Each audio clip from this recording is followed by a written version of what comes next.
আসসালামু আলাইকুম বন্ধুরা, কেমন আছেন সবাই? আমি আল্লাহর রহমতে ভালো আছি।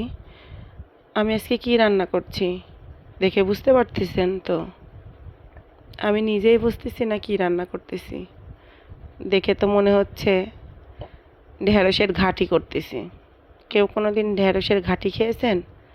আজকে দেখে বুঝতে পারতেছেন আমি ঢেঁড়সের ঘাঁটি করতেছি। না খেয়ে থাকলে আমার রেসিপিটা ফলো করবেন। প্রথমে আধা কেজি ঢেঁড়স নিয়ে নেবেন। তারপরে সেগুলো বাজার থেকে নিয়ে এসে ঢালবেন।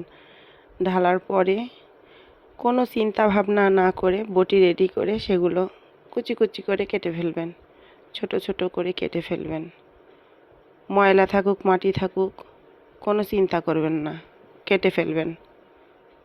কাটার পরে সেগুলো বেশি করে পানি দিয়ে কষলে কষলে ধুবেন।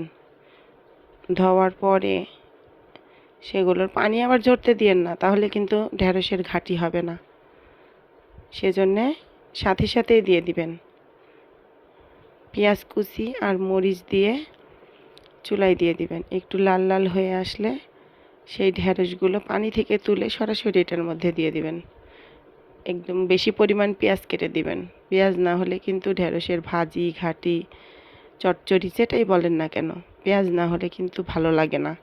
সেজন্য বেশি করে পেঁয়াজ দিয়ে নেবেন। আর এখন পেঁয়াজের দাম কম, দরকার হলে হাফ কেজি ঢেঁড়সের মধ্যে 2 কেজি পেঁয়াজ দিয়ে দিবেন, তাহলে ঘাঁটিটা আরও মজা হবে। তারপরে এভাবে নাড়াচাড়া নাড়াচাড়া করতে করতে ঘাঁটি হয়ে যাবে। আপনারা কি ভাবছেন সত্যিই আমি ঢেঁড়সের ঘাঁটি করছি?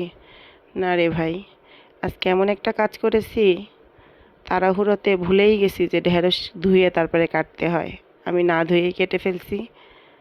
তারপরে কি, এই যে এই কাহিনী, ঢেঁড়সের ঘাঁটি হচ্ছে। জানি না এটা শেষ পর্যন্ত ভাজি হবে কি না, নাকি ঘাঁটি হয়ে থাকবে।